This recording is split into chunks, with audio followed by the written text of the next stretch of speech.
Paano nakapagnakaw ang isang negosyante ng $65 billion nang walang kahirap-hirap?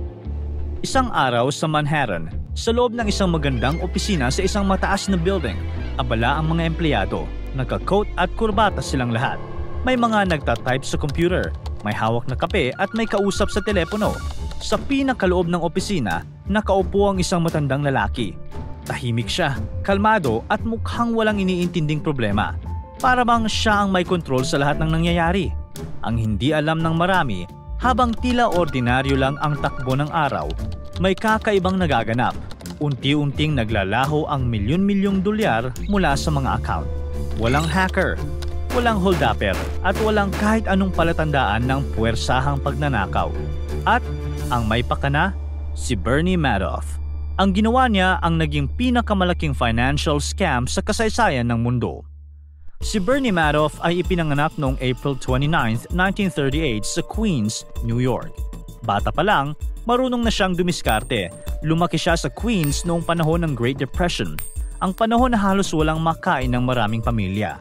Ang tatay niya, si Ralph, ay isang tubero at naging stockbroker din. Ang kanyang nanay naman, si Sylvia, ay naging housewife. Nagtayo sila ng maliit na investment business sa kanilang bahay. Pero may problema. Hindi nila naayos ang mga dokumento nila sa gobyerno, kaya pinasara ng Securities and Exchange Commission o SEC ang negosyo nila. Dahilan para mas mahirapan sila sa kanilang pamumuhay. Pero sa kabila ng lahat, determinado si Bernie. Pagkatapos magtapos ng high school, nag-aral siya sa Hofstra University kung saan nagtapos siya ng Political Science noong 1960. Habang estudyante pa, naging kasintahan at pinakasalan niya si Ruth Alpern noong 1959. Matapos graduate, sandali siya nag-aral ng abogasya pero hindi ito tinapos. Ginamit niya ang $5,000 na ipon mula sa pagiging lifeguard at installer ng sprinkler system at nanghiram ng $50,000 mula sa kanyang biyanan para simulan ng isang negosyo kasama si Ruth. Dito na itatag ang Bernard L. Madoff Investment Securities noong 1960 na nagsimula bilang isang penny stock brokerage at kalaunan ay naging isa sa mga pinakarespetadong kumpanya sa Wall Street. Noong una, maayos at mukhang legit ang negosyo.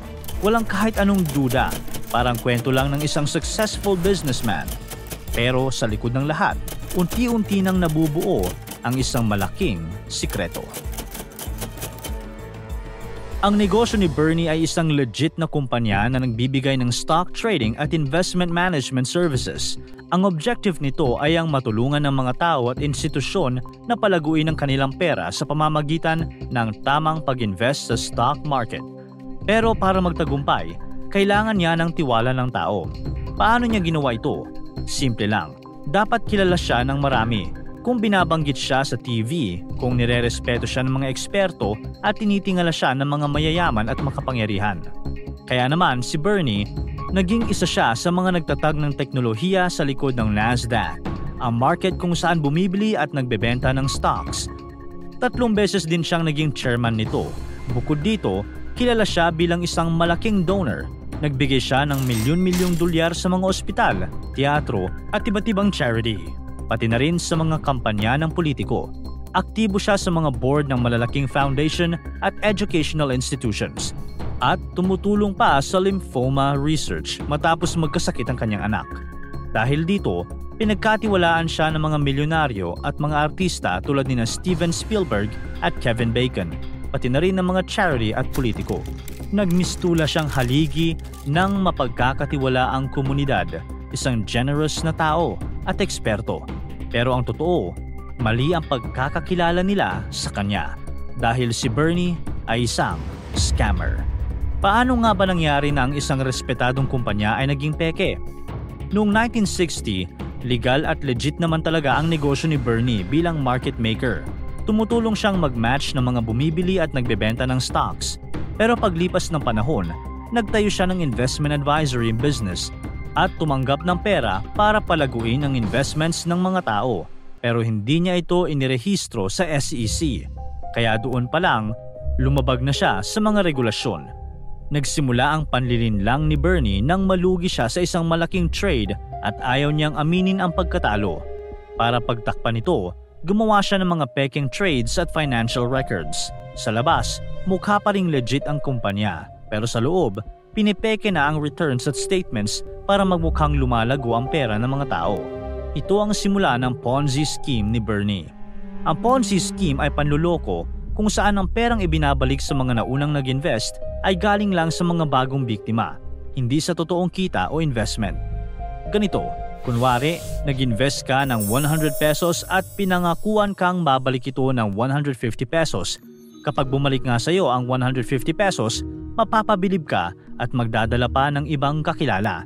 Pero ang perang natanggap mo, galing lang sa susunod na nagbigay, hindi sa tunay na negosyo. Walang totoong investment, paikot-ikot lang ang pera ng mga bagong biktima. Ito ang ginawa ni Bernie. Dekada siyang nagkunwaring magaling na investor, pero ang totoo, Ponzi scheme lang ang pinapatakbo niya. Sa likod ng main office ni Bernie sa Lipstick Building sa Manhattan, may isang secret floor, ang 17th floor kung saan ginagawa ang mga pekeng financial reports.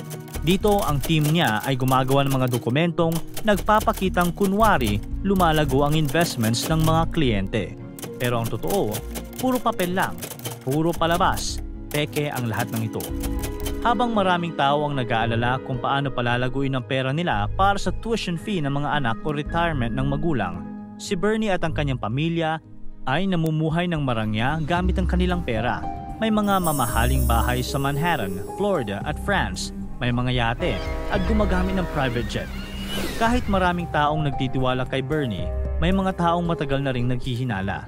Isa na rito si Harry Markopolos, isang financial analyst na paulit-ulit na nagsumbong sa SEC tungkol sa scam ni Bernie.